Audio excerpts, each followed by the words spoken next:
Day 12,465. Um, what am I going to talk about tonight? Let's see. I guess I can kind of just get started with the fact that it's been kind of interesting since I've been sort of, I guess for lack of a better word, been going out and touching grass these past few days. As in, not only did I go to visit some friends of mine, but I've also been more out in the world than I typically am. I've kind of gotten out of my typical routine of being mostly introverted, shut in, with very, very occasional little bursts of social interaction. With these last few days, I've been actually mostly been out, been being outside and being around people. And yeah, it's just kind of interesting doing that again after like, goddamn, I think it's just shown me just how fucking introverted I've been. I've been too introverted. But I mean, to be fair, on one level, it kind of makes sense that I was that way because I just was getting tired of being around people. But I guess it's nice in this case to be around people that I feel I can be genuine around. So maybe that's it. I was just tired of being around people I didn't feel like I could be genuine around. But to be fair, and also it was that, but also I think I just kind of got out of the swing of things, out of like the habit of socializing. It's very strange because I think like with everything, too much of anything is a bad thing. Like even though I think like as I was being quite introverted and disconnected from people, I was starting to think that there's people out there that actually I think socialize too much and they kind of lose themselves in social interactions, especially when they're around people that don't let them be themselves. I think I've also realized on the flip side that even somebody like me, who is quite introverted and does prefer generally being alone, that that shit ain't good in excess. And it's like, no shit. A lot of people know that, but I don't know. Maybe I think I was starting to kid myself and think that I was somehow above that. I was like, nah, dude, I gotta touch grass sometimes. Socially touch grass. I really do have to get out sometimes because, yeah, not even just to get out of my thought patterns, but just to sort of get rid of the stagnation in my life mentally. So it's good. It's been good to socialize. It's been good to be in a different place for a while, especially a place that's kind of got minimal distractions. Like I didn't take my computer with me or anything like that. Um, I've I've just been mostly socializing with my friends here, and been drawing a bit in between, but that's about it. It's been kind of nice, just sort of, yeah, just not being introverted for a change, not being a fucking shut in for a change. um, that being said, it's strange because like I guess I feel weirdly, yeah, I feel weirdly less like gloomy and neurotic these past few days. And it's like, oh yeah, no shit, you actually got out of being a shut in. Of course, you're gonna feel better. But I guess it just kind of surprises me because I was just so convinced I was just like stuck that way, regardless of what I was doing. Um, but I guess I was wrong. I guess apparently, yeah, even somebody like me can get somewhat alleviated of his fucked up sort of stagnant mindset and shit. Like to really kind of put a pin on it, I think I realized like even though I do still definitely think like life is very fucked up. I do definitely think that the world's a terrible place. Like I still believe all my negative convictions about things, but like the edge of it has kind of been whittled off a bit. I don't feel quite as emotionally brought down by it. It's strange. It's yeah, it's interesting. Like I don't this hasn't like made some miraculously new take on life. Like I don't suddenly think the world's like an amazing place all of a sudden or something like that. Because I mean, well, not like this is anything new. I've socialized with people before, but I think it's so yeah, it's really hard to like kind of articulate this. It's sort of I don't think it's just that I forgot what it's like to actually be out in the world again after being so shut in for quite a while. But I think also this is quite uniquely different. I think that this might be a new area where I feel like I'm more genuine with myself than I ever have been in my life.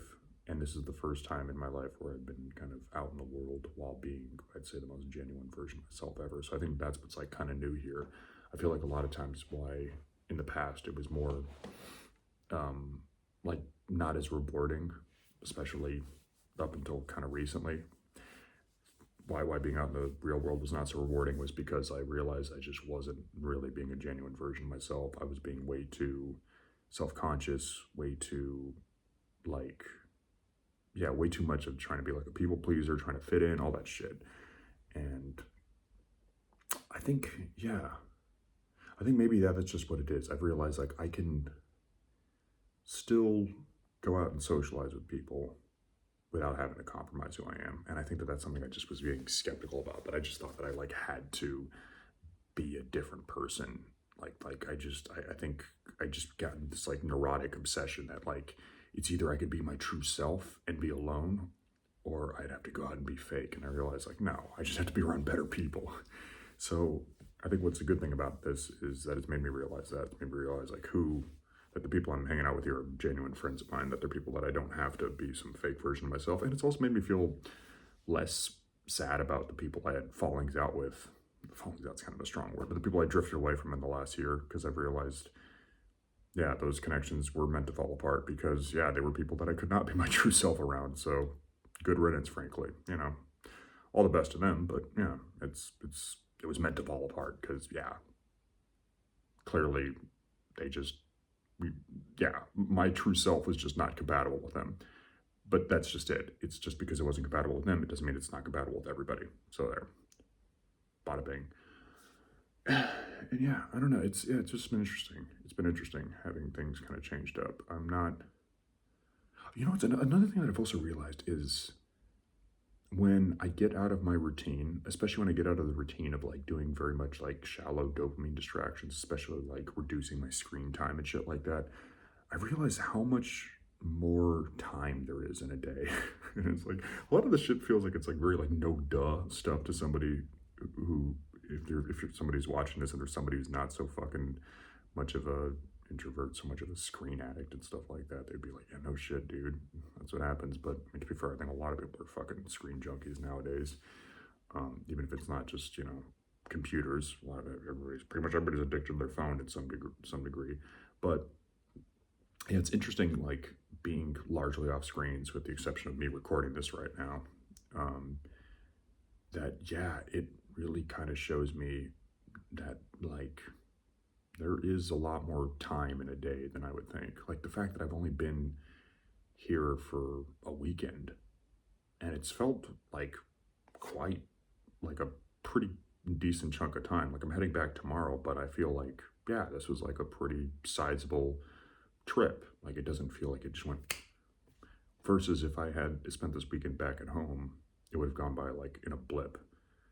And it would have been the same amount of hours in a day. It's just that when I get in that routine, especially when I get in that routine involving like dopamine junkie habit shit, especially on screens and stuff, just stuff that just kind of numbs out your brain. It doesn't really get you engaged.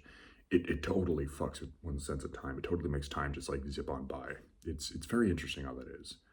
Yeah, it's made me realize like time is really not going faster like I thought. I mean, it goes a bit faster because like, I'm older now, so yeah, there is still that relativity of time going by faster than when I was younger, but it feels like it was going really, really fast, and it's really not that it is genuinely going faster. Like I was almost thinking it was like a metaphysical thing, like the universe was just speeding up, and it's not that. It's just, I think that just so many people, myself included, we're just in that fucking dopamine spiral, and I think it just completely fucks up one's sense of time when you're just numbed out, and you're almost in like a daydreaming state. I mean, it's kind of like how, oh God, I don't know, I'm just so dry. I drank a decent amount of water today. Oh, here you go. I think I really want to emphasize like the daydreaming aspect of it, because it's kind of like, when like you dream, your sense of time gets totally distorted, and a lot of times a dream will feel shorter than it actually was in the time span of how much you slept, generally speaking. Like a dream I mean, I guess sometimes maybe you might go the other way where it feels like it lasts ages, but generally speaking, a dream will feel shorter than the amount of time actually that passed. Like you can be dreaming for what feels like the length of a movie, and then you find out you've actually been sleeping for 8 hours, if that makes sense. So I think that's kind of why when you're in a daydreaming state, where or the rhetorical you, me in this case, but also other people are in that state where you're kind of in this daydreaming state where you're getting numbed out in sort of that sort of either social media or like video game, but specific video games, like video games that are kind of very cyclical and not like single player narrative progressions, but ones that are just very much kind of like a lot of like online multiplayer games are like that. Just ones that kind of get you in that numbed out, cyclical, almost like morphine drip type things. Like, I think you get what I mean. I don't know. I'm asking you because I'm not going to respond to me. But I think that when that happens, it kind of gets you literally into a daydreaming state where, yeah, it's kind of like when you're asleep. You just get zonked out. So you just don't have your fixation on time progression anymore. Your brain just doesn't manage to really grasp time progression accurately anymore. So that's why it just feels like time's going by faster. Just like when you're asleep, you don't really have a proper fixation on the time that's passing by in the real world outside of your brain. So it just distorts itself and makes it seem like it went by faster than it actually did. I don't know, it's just a theory here, but that's just kind of how it feels to me. Anyways, so yeah, it's kind of nice to know that. It's kind of nice to know that, like, yeah, maybe that's like maybe some advice I could put out to somebody out there. It's if you feel like your days are just kind of zipping by and going by too quickly, odds are it's probably because you've gotten into a routine. It's like people say time goes by fastest when you're having fun. I don't think that's true. Time goes by fastest when you get into a routine, 100%. And if you're in a routine where you're on autopilot, when you're daydreaming through your days, that's when your time's going to go by the fastest. So if that's happening to you, I say just do something to change it up. Pretty significant, like as much as you can afford to do that significant. And it doesn't even have to be like necessarily interesting, but just do something to like just make your brain fucking engage, make your brain wake up. You just do something, anything. Yeah, even if it doesn't even feel comfortable initially, just something to fucking. I mean, that's what I'm saying. It doesn't even have to be comfortable. Just almost put your brain metaphorically in like cold water. But I mean, kind of like with cold water, like have it jump into the ocean where it kind of sucks at first. You're like, oh shit, it's cold, but then eventually your body will adjust to it. But it also wakes you up, it gets you engaged, and you're like, that initial shock, once it subsides, even though it sucks, you're going to be engaged, you're going to be awake. Like if you're sleepy, you jump into cold water, you're going to wake the fuck up, and it's going to suck at first, but then eventually you'll get adjusted. Your body will adjust to it, and you'll be okay. Anyways, that's just kind of what I realize now. I think I kind of did that to myself, where I was a little bit unsure. I was very much kind of getting in that uncomfortably comfortable state where I was just getting used to my routine because it's stable and predictable. But I was numbed out. I wasn't engaged in the day. I was just letting my days flip by, and that was it. And I was just I kind of was in a state where I was almost just like, I'm just waiting to die, honestly, as morbid as it sounds. But that's kind of how I felt. I'm just on fucking autopilot, and just fuck it. Each day just goes by after another, and I just don't give a shit. And I was just like, you know what, fuck it. My life feels dead inside, so what do I really have to lose? I'll just do something that I don't even necessarily feel like doing inherently, but I'm like, well, I know the people here. I know they're cool, so I know it's not going to be like a bad trip, at least. Like I know they're cool people. It wasn't like I was going to go see some strangers, so it wasn't like a huge gamble by any means, but it was something. It was kind of like I wasn't really feeling it because I was just, like I said, comfortable in my bullshit normal life, but I'm like, yeah, fuck it. Why not? I'll do it. And yeah, I don't regret it at all. I'm glad I did it. And it just encourages me from now on. I should just keep doing shit like that. I should just keep doing stuff where I'm like, if it's something I know I should be doing, but I feel reluctant, I'm just going to do it anyways. Like, for instance, I'm thinking maybe this week, and you can cringe at this and think it's stupid as shit, but I'm thinking of like going to take like a salsa class. Like, why the fuck not? Maybe it sounds like lame and stupid as fuck, but yeah, why the fuck not? I've always been kind of curious about that. I think it'd be a good skill to have to know how to actually dance a certain dance properly. So fuck it, why the hell not? Yeah, just what do I really have to lose? Like risks like that. It's not like I'm gonna say like, oh, I need some excitement in my life. I'm gonna go start smoking crystal meth. It's like what? I'm gonna go to a salsa class and look like an idiot. That's the worst that could happen. And if I show up there earnestly and laugh at myself, it's not even that bad. It's like, oh, I made an idiot of myself, but I'm not, I think if I'm laughing at it, I mean, nobody's going to be mean to me. I imagine they're probably just going to laugh along with me. I don't imagine that the salsa class is going to be an asshole to me for trying my best and looking stupid. So it's like, yeah, what do I have to lose? So I think I'm going to do that this week. Why not? Who the fuck cares? This is, I guess, and I'm just going to say this as the last point. This is sort of the positive side of sort of my, I guess, nihilistic perspective is every time I think about like, oh, but what if I embarrass myself? What if people are actually assholes? I just always remember it's like, okay, well, that's the good side about things not really mattering, is because all those times you did something stupid in your life. First of all, most people really don't give a shit to begin with. But in the grand scheme of things, not only do people not really give a shit, but it really doesn't fucking matter. And that's a relieving thing. Like, okay, maybe you go and do something that's stupid. That's why like I always felt that way also when I did stand-up comedy. And I bombed on stage before. I bombed really badly, but then I kind of got over it when I realized like, oh my God, that entire audience forgot about me in like 5-10 minutes. And then the next day they completely forgot about me. Like anybody who still remembered, totally forgot about me the next day. I'm not even a blip in any of those people's minds anymore. And there's something nice about that, where you're just like, oh yeah, okay, so I bombed on stage doing stand-up comedy, but nobody gives a shit. And then, you know, in the grand scheme of things, the universe really doesn't give a shit. So for instance, if I go and embarrass myself on Thursday, after that night, nobody's gonna fucking care. People got their own lives, they got their own shit to care about.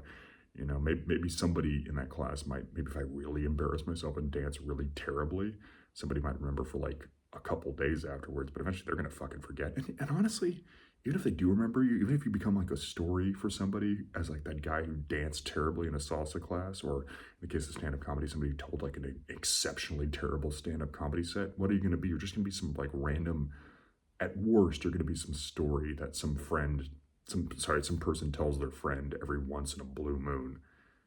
But other than that, it's not going to affect your life directly at all. Like that won't even affect your life directly at all. So like, it's interesting to me how much people give a shit about what the impression of either strangers or near strangers are of them. And it kind of reminds me of this whole, I mean, honestly, even like people are your associates. Like as long as their opinion of you doesn't directly affect you, and as long as that opinion of you isn't like something that's explicitly really bad, but it's just kind of like, oh, they kind of think you're embarrassing or kind of goofy, like it doesn't, who gives a shit? Like to basically, I'm just leave it, now I will definitely leave with this. It's to quote, and I think it was RuPaul who said this. He said that what other people think about me is not my business. I think that's kind of the quote. Very simple quote, but completely true. Really. And that's something to live by. Like what other people think of you is not your business. Who gives a shit? People are going to think what they're going to think of you, and it doesn't affect you. With limitations, of course. Like, if people think negatively of you because you did do something that's truly bad, obviously, you should care about that opinion. You should, I mean, as long as that opinion's valid, you should take that into consideration. And probably, if it, like I said, if it is very valid, especially if a bunch of people have it, you should probably consider changing your behavior based on that. But if it's something, again, that's just silly, like, oh God, you're being cringe, because for some reason, apparently being cringe is such a fucking war crime nowadays. Like, that's what one of the worst things to be, is to be cringe. Honestly, it genuinely is considered almost less socially bad to be an actual war criminal than it is to be cringe. I mean, war criminals have a lot of defenders, but almost nobody defends people who are cringe. And I don't get that. And the stigma against cringe is fucking cringe. Because I feel like a lot of times most people are cringe. Yeah, they might genuinely be cringe, but at least a lot of times they're genuine, they're earnest. They just had a misfire in an attempt at earnestness and authenticity. That's a lot of times what cringe is. I mean, there's obviously instances too where cringy people are cringy because they're being terrible. In that case, that's different. But in a lot of cases, if they're just being goofy cringe, like what the fuck's so bad about that? There's much worse thing to be than just goofy cringe, in my opinion. I mean, a lot of people might consider my videos that I'm doing here are cringe. Who cares? Anyways, I think I made my point here. It's just weird. I feel like in an unusually decent mood. I wouldn't say I feel great, but I feel like unusually lighter. And I haven't felt this way in a while. And it's just, yeah, it's strange. It's strange. It's strange. It feels, I almost feel like there's a part of me that's like almost like suspicious. Like, why am I feeling okay? Well, this doesn't seem right. I normally always feel like shit. What the fuck's wrong with me? So I don't know. It's interesting to be this way. But anyways, that's that. So I'm heading home tomorrow. This has been a nice trip for sure. Definitely don't regret doing it. Good time. Anyways, thanks for watching, and that is that. Signing off. And don't be afraid to be cringe. Do something cringy. Not every day, but at some point. Don't be afraid to be cringe. or don't. I don't know. Do whatever you want.